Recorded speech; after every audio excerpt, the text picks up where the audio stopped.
En la ruta migratoria de México hacia Estados Unidos, el flujo de personas sigue en aumento, y lo hacen a pesar de tener que hacer frente a políticas dañinas y restrictivas por parte de Estados Unidos, sorteando caminos peligrosos y violencia generalizada. Es de recordar que la pandemia de COVID-19 sirvió como excusa a Estados Unidos para imponer el Título 42, una de las normas más regresivas en términos de derechos migratorios, que solo forma un capítulo amargo en el cúmulo de hechos que han ensombrecido la historia de miles de migrantes. Sin embargo, el episodio de la muerte de 40 migrantes y 28 heridos de gravedad, ocurrido la noche del 27 de marzo de este 2023, es ya considerada una de las peores tragedias de migrantes durante el gobierno de López Obrador.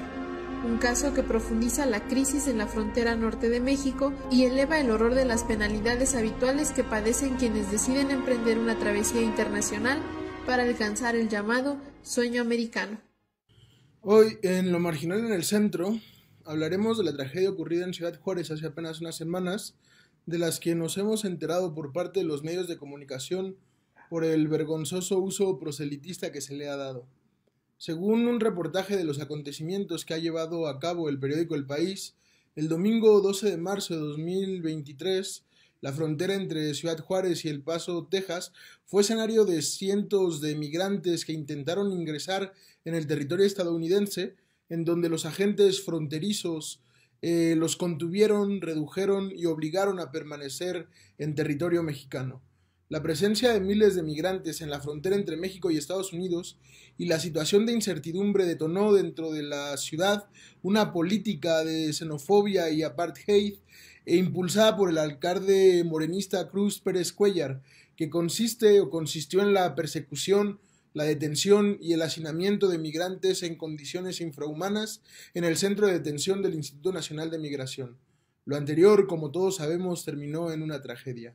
Para discutir la cuestión se encuentran con nosotros Eunice Rendón.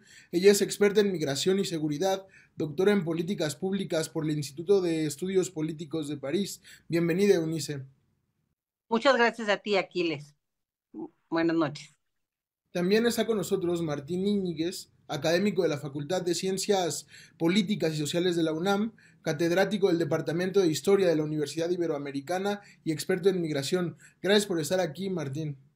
Hola, buenas noches a todos. Y viene con nosotros Froilán Mesa, periodista desde 1993, fundador de los periódicos semanales México al Día y La Voz de México, dirigidos a la comunidad mexicana en Nueva York, reportero en Chihuahua. Gracias, Aquiles. Con mucho gusto. Quiero comenzar contigo, Eunice. Quería preguntarte cuál es la causa que obliga a estas migraciones. ¿Y ha cambiado el papel de México en la política migratoria de Estados Unidos? Bueno, creo que justamente parte del tema es que los factores de empuje de la migración son multicausales, no es una causa, son múltiples causas, hay causas estructurales y sobre todo creo que también se han ido sumando poco a poco más causas, es decir, mientras que hace 20, 30 años era principalmente un motivo económico, búsqueda de oportunidades a nivel laboral y económico, cada vez más hay otros motivos que influyen, por supuesto, hay la persecución política, hay también temas de insuficiencia alimentaria. Desafortunadamente, la principal causa que nosotros hemos registrado en Agenda Migrante en los últimos años es la violencia, el riesgo a perder la vida, las amenazas por parte de grupos del crimen organizado, de maras, de pandillas, también dependiendo la región, y bueno, por supuesto también algunas catástrofes naturales que se han dado, la misma pandemia del COVID y los efectos de esta, pues han motivado la salida de muchas personas de sus países de origen. Entonces creo que y es importante entender este espectro multicausal, porque muchas veces siento que simplifican el tema de, pues bueno, vamos a ir a las causas, y las causas creemos que con un pequeño programa o con una pequeña estrategia se van a atender, y no, las causas son complejas, son estructurales, se conectan unas con otras muchas veces, y pues van desde temas de necesidad económica y laboral hasta temas de inseguridad en muchos de los países de la región. Martín, se han intensificado las migraciones del sur hacia el norte global. ¿Podrías dibujarnos algunas de las causas de este fenómeno? No, claro que sí, mira, yo coincido que una de las causas si no nueva, porque eso siempre ha existido, la violencia, la inseguridad, obviamente el tema económico, pero hay que verlo por países. Entonces, depende la región, depende el país, son las diferentes causas. Se han agregado nuevas migraciones que anteriormente no estaban en el cruce por el territorio mexicano, entre ellas las venezolanas, las nicaragüenses, que se están incrementando más con estos gobiernos dictatoriales, obviamente El Salvador, Guatemala, todo lo que es Centroamérica va a tener una migración tradicional, pero lo que yo sí estoy viendo con mucha preocupación es de que la violencia generalizada en toda América Latina, esta inseguridad, ha sido hoy un factor muy importante que ha aparecido y que es el no retorno. Es decir, salen para ya no regresar. Anteriormente, en los 80s, era una migración circular, económica, como lo señalaba Eunice, pero a partir de los 90s hemos visto esta migración para el no retorno. Y esto nos habla precisamente de una toma de decisión no solamente de extranjeros, también de mexicanos, que es el otro gran problema que tenemos, la migración forzada en México. Nada más te pongo un dato, cuando vino la migración haitiana, yo estaba en Tijuana, y yo pensé que era una migración muy importante, pero cuando fuimos a investigar, superaban por mucho la migración de los michoacanos a los haitianos. Entonces, no perdamos de vista que México también forma parte de toda esta violencia estructural que se está viviendo en América Latina. Entonces, ya la causa cada día creciente es el ya no retorno, toma una decisión para ya nunca más regresar. Esa para mí es hoy la nueva migración, ya no volver a regresar al lugar de origen. Froilán, en tu experiencia como reportero, periodista y habitante de un estado con una frontera muy amplia con Estados Unidos, ¿cuál es tu diagnóstico de la situación? Te lo pregunto en dos sentidos. En primer lugar, quería saber si se ha incrementado la presencia de individuos que desean ingresar en Estados Unidos y por otro lado, ¿cómo evalúa la población el papel de la administración de Cruz Pérez Cuellar? Bueno, mira, las administraciones locales aquí en Chihuahua han, en un principio, cuando la migración estuvo, digamos, estuvo restringida al Triángulo del Norte, a los países del Triángulo del Norte de América Central, pues eran aquí muy bien recibidos. Es decir, aquí en la capital de Chihuahua y en Juárez, había asociaciones, bueno, las hay todavía, que iban y les llevaban alimento, que iban y les ofrecían ropa, los llevaban a los albergues, los cuidaban. Aquí, por ejemplo, hubo una iniciativa por parte del gobierno del estado, en aquel entonces, estoy hablando de hace 7, 8 años, 7 años, mm, para declarar al estado de Chihuahua y a la capital como santuarios de inmigrantes. Esto ha ido cambiando, pero y cambió ya de tajo. ¿Por qué? Porque la política migratoria de las autoridades locales, ya por no meternos todavía con la política de las autoridades federales, pero los presidentes municipales y los gobernadores han estado cambiando esta situación a tal grado del, digamos, al extremo de Cruz Pérez Cuellar, el alcalde, el alcalde morenista, expanista de, de Juárez. El alcalde morenista de Juárez ha estado alentando, alentando la represión, ha estado alentando eh, quitarlos de las calles. Él promovió esta última redada que se dio, digamos, hace una semana, 8, 10 días. Él estuvo promoviendo que se les quitara de los cruceros, que no dieran mal aspecto, que no dieran el mal aspecto y las molestias, a la población. O sea, sí hay una, por lo menos en Ciudad Juárez. En Chihuahua es menos, porque en Chihuahua nada más pasan, pero en Ciudad Juárez llegan allá y se establecen en campamentos y en los albergues. Pero allá hay una creciente animadversión social, incluso, promovida por el alcalde, sobre todo, y por el gobierno federal contra los migrantes. Te quería preguntar, Eunice, hablando sobre un poco lo que mencionabas anteriormente, que históricamente el Estado mexicano ha tenido una política de segregación y expulsión de migrantes. ¿Qué ha hecho el gobierno para evitar este tipo de tragedias? Bueno, o sea, yo creo que México, por su situación también geográfica, cumple con todas las caras de la migración, es decir, es un país de expulsión, es un país de recepción, es un país de retorno, es un país de tránsito, es un país de desplazamiento interno. Entonces, bueno, siempre ha tenido esta complejidad.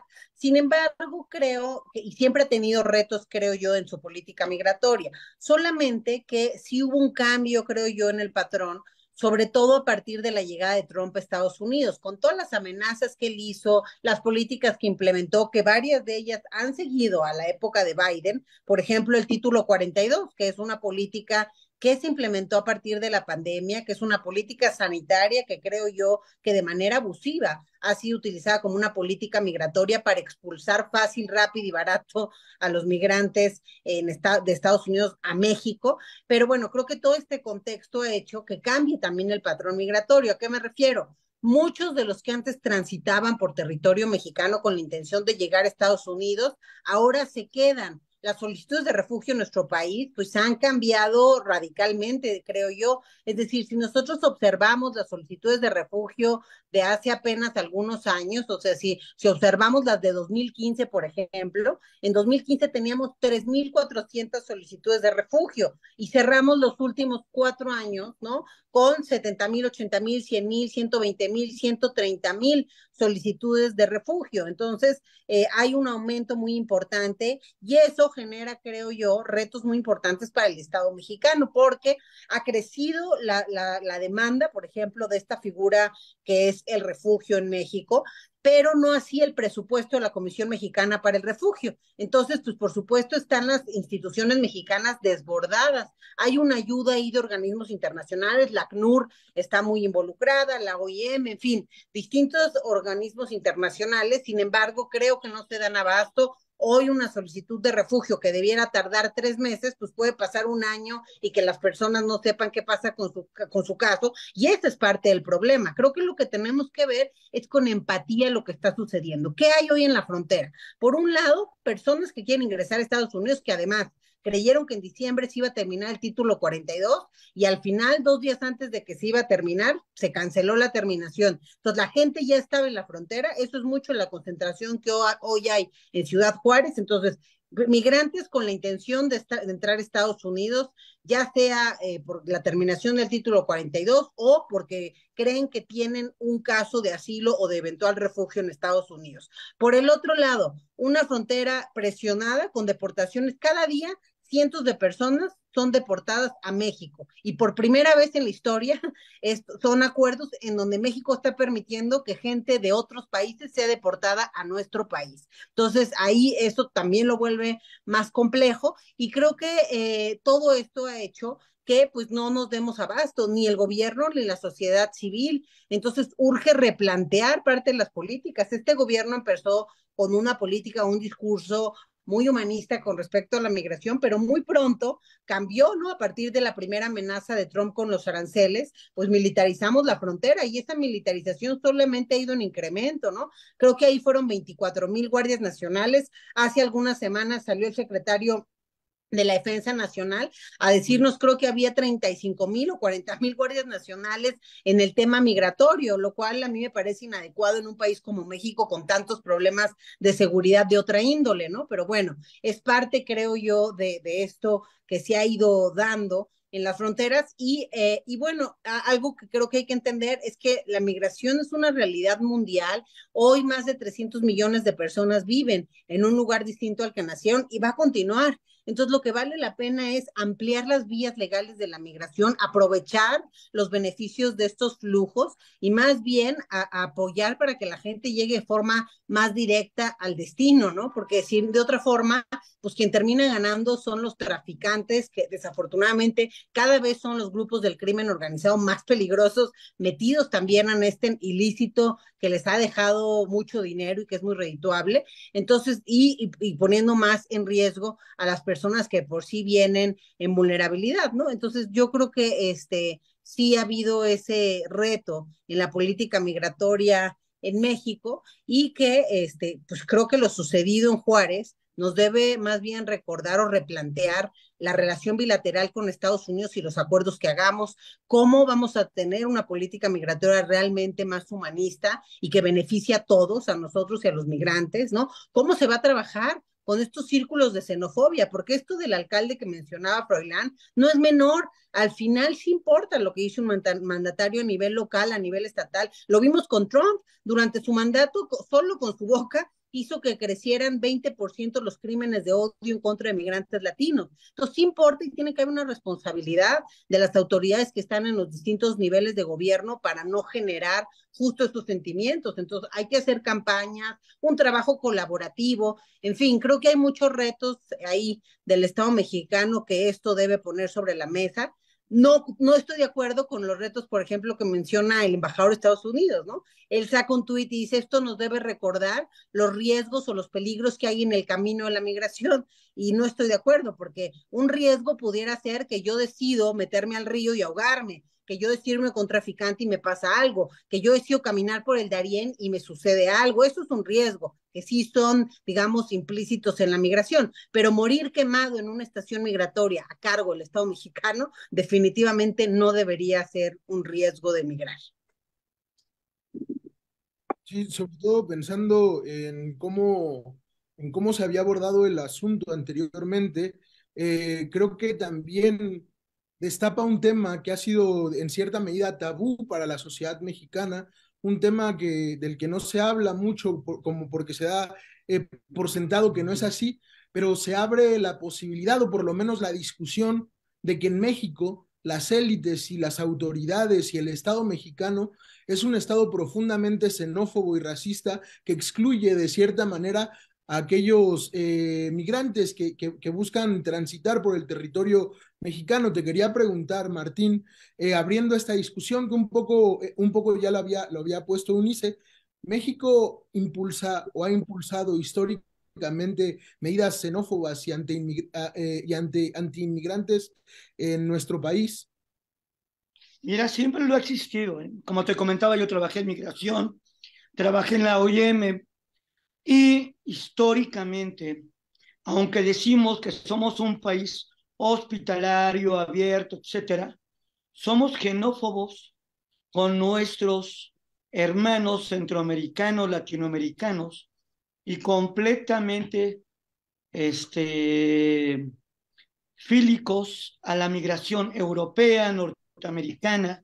Por ejemplo, tenemos aquí viviendo más de 1 millón de norteamericanos a lo largo y ancho del país, y muchos de ellos son indocumentados. Y tenemos un fenómeno nuevo, que es la gentrificación de gente que está llegando a varias partes de, no solamente de la Ciudad de México, sino de todo a lo largo y ancho de la República. San Miguel Allende, Guadalajara, Puebla, bueno, San Cristóbal de las Casas, etcétera, de extranjeros que han llegado, pero extranjeros que no han tenido ningún problema, que son europeos, que son norteamericanos, pero del otro lado volteamos hacia el sur y esas políticas migratorias son completamente xenófobas, que de una manera u otra nos contrastan con aquello que hacemos con otras corrientes migratorias. Mira, cuando decimos estaciones migratorias, no son otra cosa más que cárceles, nada más que le cambiamos el nombre. Llamamos aseguramiento algo que es una detención. Y el gran problema de todo esto mientras no cambiemos la política migratoria, mientras no cambiemos los perfiles de los agentes migratorios, de las autoridades migratorias, y algo bien importante, por más que digan que no hay corrupción, la corrupción está en todos lados. Yo creo que lo más corrupto que tenemos, porque deja mucho dinero, es el tema de la migración. Mira, tan es así que los contratos que se dan a empresas privadas apestan. ¿Cómo es posible que contrates a gente de seguridad privada que no conoce los protocolos? Y al no conocer los protocolos, ¿qué está pasando? Lo que acabamos de ver. Yo, verdad, estoy muy enojado porque esto es un crimen de Estado. Lo que dice UNICE, el Estado es el encargado de la seguridad de estas personas. Y decir que la culpa la tuvo un extranjero porque empezó a protestar, vamos, yo también si fuera extranjero haría exactamente lo mismo, porque el hacinamiento, la basura, el trato inhumano, lo déspota, lo corrupto, ¿tú sabes cuánto tiempo te tardan en dar el reconocimiento a tu estatus de refugiado? Hoy lo estaba leyendo la mañana, lo acaba de decir UNICE, de 6 meses mientras des dinero hasta un año. ¿Qué vas a hacer un año en un país? Vete al centro histórico, vas a encontrar en varios parques haitianos viviendo en la intemperie. Estamos sobre rebasados con algo que el gobierno le llama austeridad republicana, que esto es un absurdo.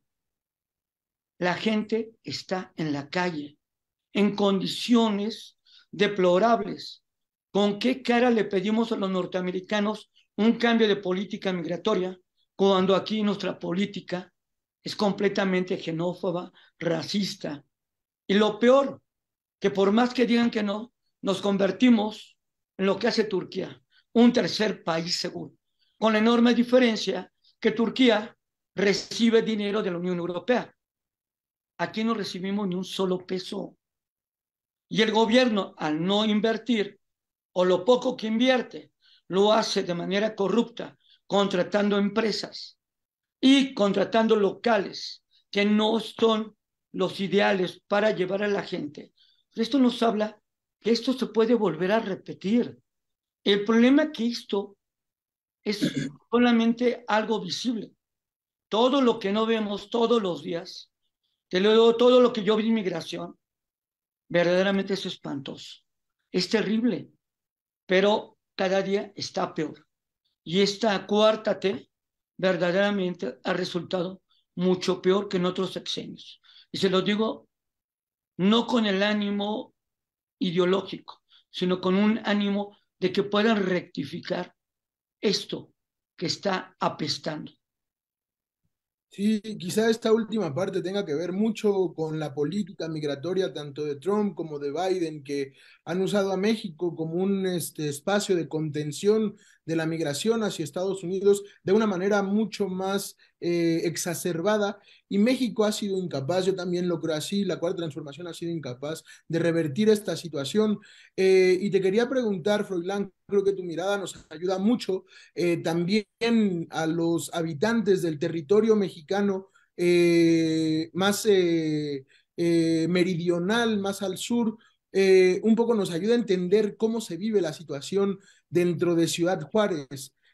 En Ciudad Juárez, un poco lo habías mencionado anteriormente, pero te quería preguntar también si históricamente en Ciudad Juárez y en los territorios fronterizos, sobre todo en Chihuahua, y en los territorios, el Estado mexicano ha impulsado medidas antiinmigrantes consuetudinariamente. Sí, claro que sí, claro que sí. Bueno, yo mencionaba ahorita la política más moderna de Cruz Pérez Cuellar, pero desde antes, ¿no? Desde mucho antes, mm, no en la misma medida, no con la militarización que se ha dado en este sexenio, porque basta nada más poner una figura, ¿no? a mí nunca se me quita de la memoria y siempre la traigo a colación cuando hablo o cuando escribo de este tema, aquella escena que captaron las cámaras ahí en el Río Bravo. Hay una parte encementada, ¿no? En esa parte encementada de este lado de la frontera,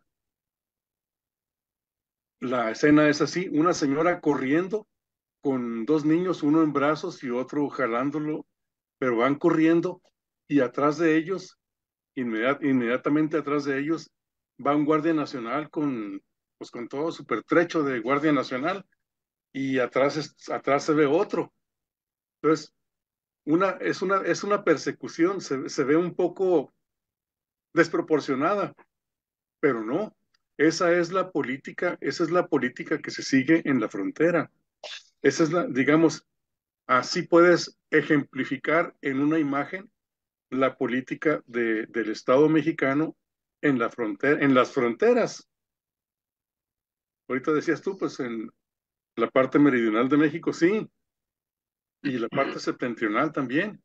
O sea, desde Tapachula, ustedes recuerden, por ejemplo, hace unos días en Tapachula, creo que 3 días después de que sucedió lo de Juárez, los migrantes lo que hicieron fue, los que estaban ahí encerrados en la estación migratoria de Tapachula, lo que hicieron fue romper a martillazos, no sé con qué lo rompieron, un candado que les estaba impidiendo salir. Entonces vino la asociación, inmediatamente la asociación entre lo que vieron en las noticias y lo que estaban pasando ellos. Dijeron, a un candado aquí adentro, con nosotros adentro, y lo que hicieron fue, lo rompieron y se salieron, se amotinaron y se salieron. Entonces, esa política de encerrar a los migrantes, esa política de invisibilizarlos para que no den mal aspecto, para que, para que no, vamos, para que no echen a perder los negocios de la frontera en Juárez. Eso es. Y Cruz Pérez Cuellar lo resumía así, el 13, perdón, el 13 de marzo. Decía, no queremos que los juarenses, ni los paseños, o sea, los del Paso, Texas, ni los mencionaba él a este, otros poblados, pero de Nuevo México, las Cruces y otro, no me acuerdo cuál. Dice, no queremos que cuando vengan a Juárez se topen su primer contacto sea con gente que les está pidiendo dinero, con gente, ya no lo dijo, pero lo pensó muy seguramente, como lo piensan todos los xenófobos, con gente mal vestida, con gente mugrosa, con gente que no va al baño donde y cuando debe, pues sabemos que porque no puede.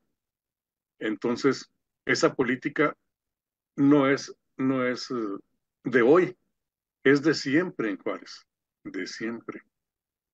Sí, creo que dos cosas resaltaría que me parecen muy importantes que se han mencionado.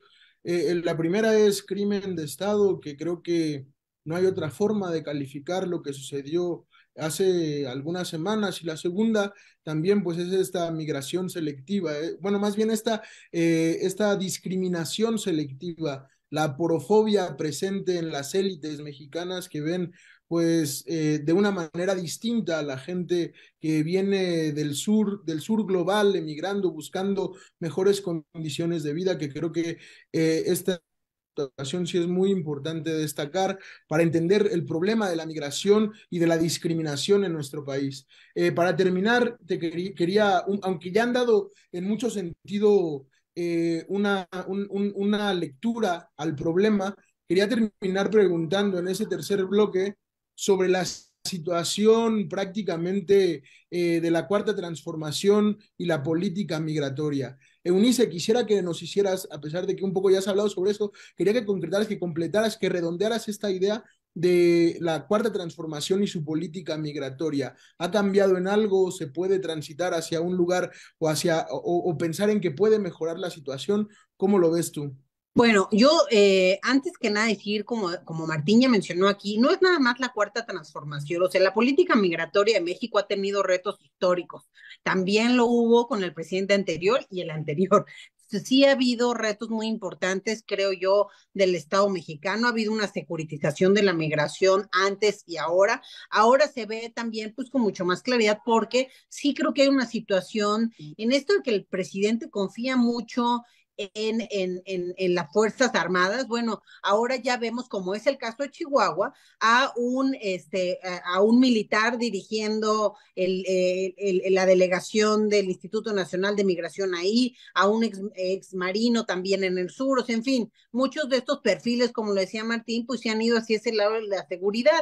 Y es urgente que con esto nos demos cuenta, pues que se requiere más allá de eso, sí se requiere que se capaciten las personas que van a estar ahí. Y si van a contratar empresas, con más razón, tienen que tener una capacitación en los protocolos de atención, de emergencia, de protección civil, capacitación en proximidad, en trabajo con poblaciones vulneradas, perspectiva de género, prevención social de violencia y delito, en fin, realmente sí requieren todo un andamiaje de formación y no solamente estas instituciones, no, los centros, o creo que son 56 estaciones migratorias entre las permanentes y las que están como más de forma emergente, pero también hay que recordar que está la Guardia Nacional hoy metida en esta tarea. También la Guardia debería capacitarse porque también ahí están pasando incidentes y pueden pasar peores. Entonces, esto requiere un replanteamiento de Estado, yo creo. Y bueno, también el presidente mismo lo ha dicho, ¿no? En estos últimos días, pues algunas reformas que se requieren del Instituto Nacional de Migración,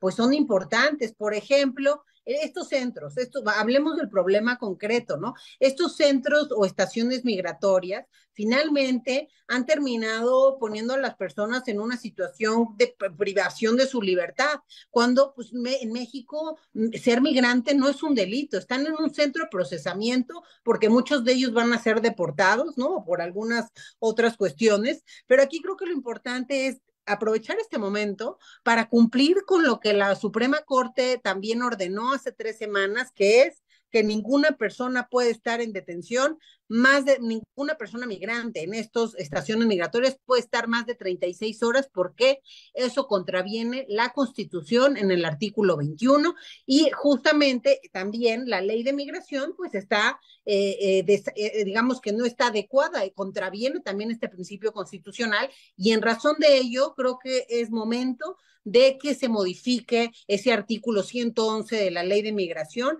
para que el periodo de detención de las personas pues sea máximo de 36 horas. Con eso ya haremos un gran avance, además de la revisión de estas estaciones, perfiles, capacitación, etcétera, ¿no? Entonces yo en resumen diría que ha habido quizá en algunas cosas buena voluntad, en algunas cosas buenas intenciones, pero que no ha al final acabado de cuajar por todas estas lagunas que quedan al final del día en esta situación. Y que, por ejemplo, si ahora el presidente va a hacer estas modificaciones, está muy bien, ¿no? Y ahora anuncia que va a ser un gran consejo y Solalinde va a ser, creo que el jefe de eso también tiene que estar profesionalizado, no basta la buena voluntad y el buen corazón. Sí es muy importante que haya también ahí personas profesionales que conozcan la materia, los datos duros, que sepan también cómo funcionan las instituciones y que las puedan mejorar, ahora sí que en beneficio de las personas en movilidad y en beneficio de todos, pero no que no pensemos y que justamente no se va, esto no nos lleve a pensar que es un tema sencillo y que rápido con dos cositas va a cambiar, es mucho más profundo, la corrupción también es muy profunda, o sea, yo es más, he visto cómo cambian algunos de estas personas que han estado metidas y ahí sigue, porque eso ha crecido y ha crecido muchos años, no solo en esta administración. Entonces yo creo que es importante realmente ver procesos de limpia, cómo van a hacer controles, por ejemplo, para ver que si contratan empresas hagan el trabajo como debe hacerse. En fin, creo que hay toda una serie de temas que se deben hoy cambiar ante lo sucedido y sobre todo para que no vuelva a suceder, porque este es un foco rojo de muchos que tenemos hoy en este tema. Sí, creo que es muy importante todo lo que se ha dicho y que evidentemente el problema no es de la administración actual, tomando en cuenta también que es un problema histórico que ha pervivido. Quería preguntarte, Martín, en esta misma situación, ya que tampoco se ha logrado mitigar en estos años hacia dónde podemos transitar para lograr mejores condiciones para la migración y para evitar este tipo de tragedias que no se vuelvan a repetir en nuestro país. Mira, para comenzar, yo creo que el presidente tendría que dar una posición clara. Primero, quitar al comisionado. No se puede sostener una persona que viene de administrar cárceles a ser el comisionado del Instituto Nacional de Migración. Cuando nombraron a Tonatiuh, Guillén, muchos sentimos que podía transitar hacia un buen camino, porque es lo que dice UNICEF, se necesita gente que conozca el tema migratorio de profundidad. ¿Y quienes lo conocen bien? Pues los que han venido investigando. Eunice y yo conocemos a tanta gente tan capaz que puede hacer un gran trabajo.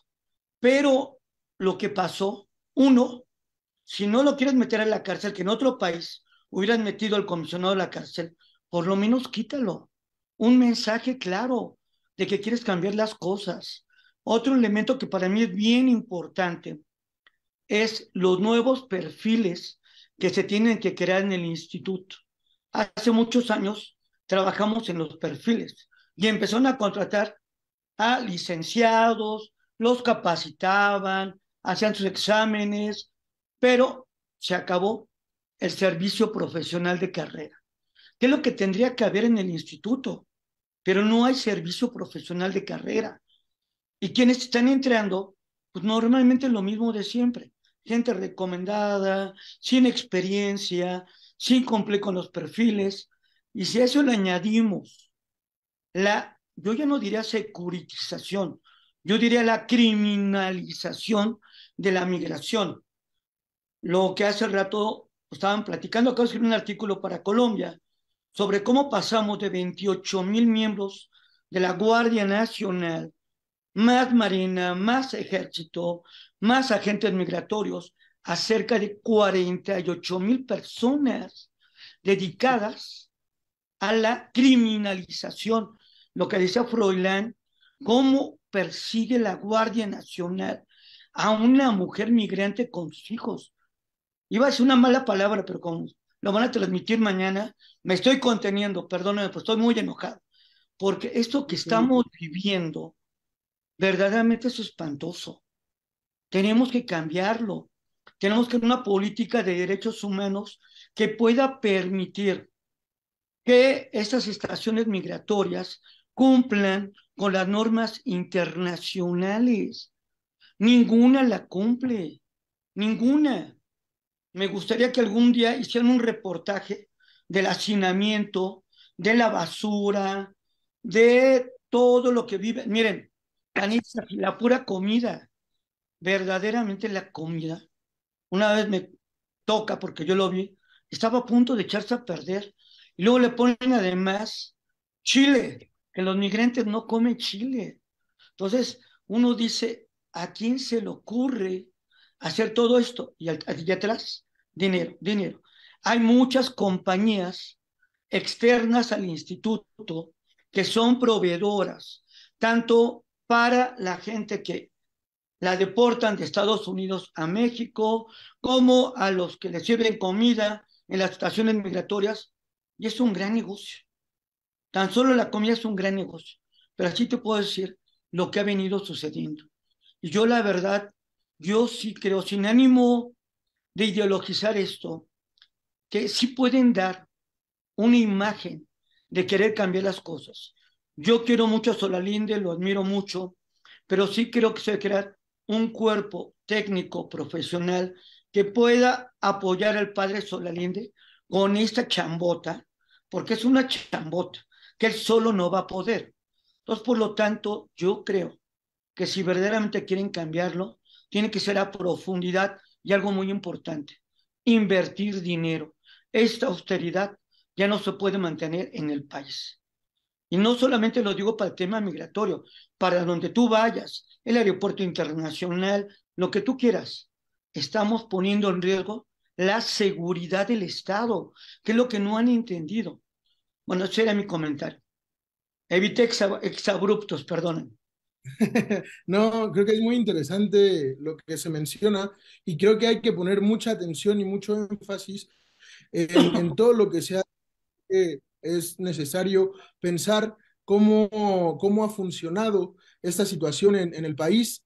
Eh, Como siempre, creo que más bien creo que es necesario poner el énfasis en lo que se ha mencionado de la forma en cómo transitar hacia un posible mejor escenario en la cuestión migratoria. Y quería cerrar contigo, Froilán, preguntándote pues prácticamente esta última pregunta, tomando en cuenta, creo que tu testimonio es muy importante, tu visión local es muy importante para entender qué es lo que pasa en la frontera, qué medidas se pueden tomar para mejorar la cuestión de la migración, específicamente en las zonas fronterizas.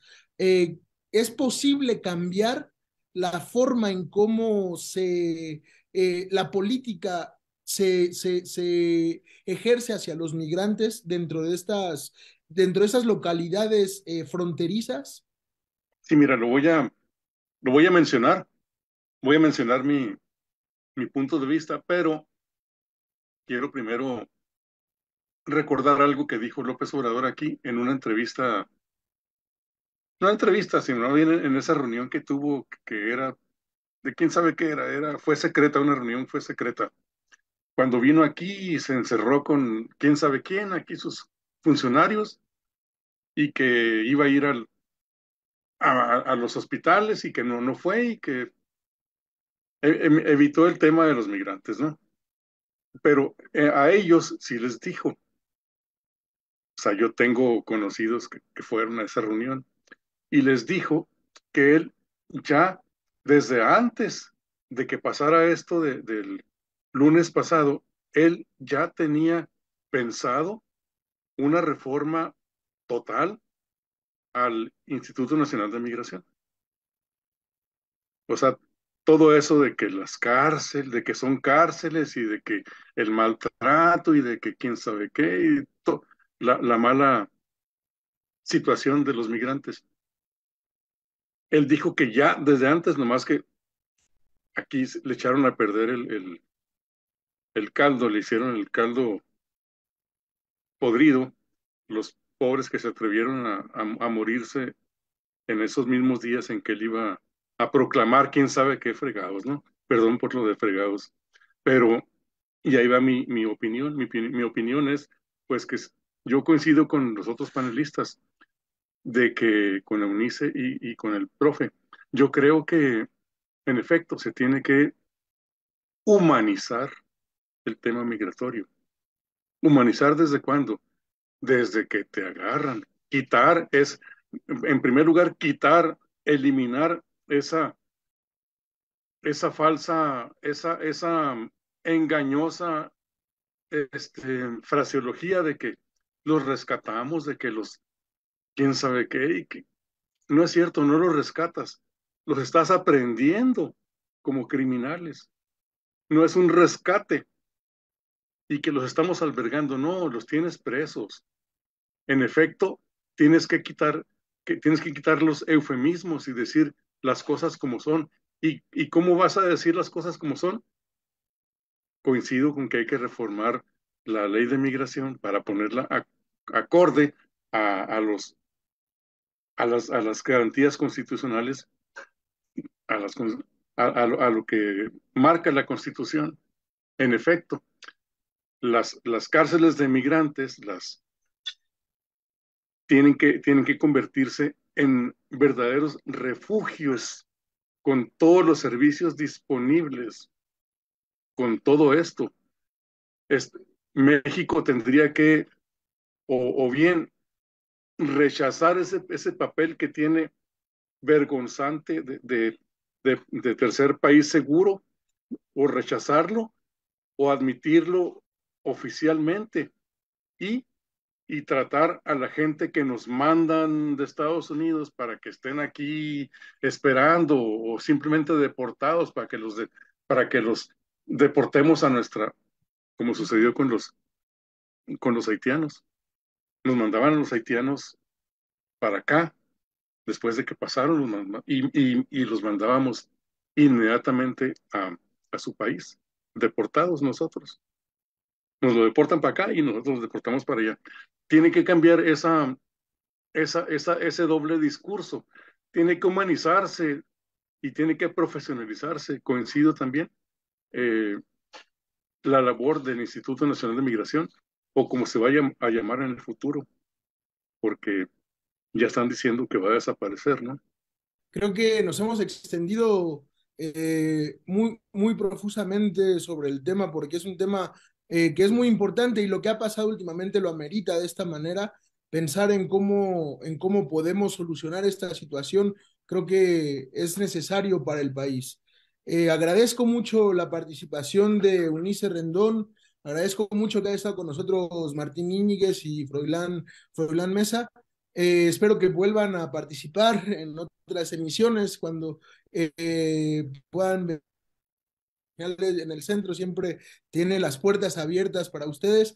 Gracias a todos los que nos ven, los que nos sintonizan. Nos vemos en próximas emisiones de Lo Marginal en el Centro.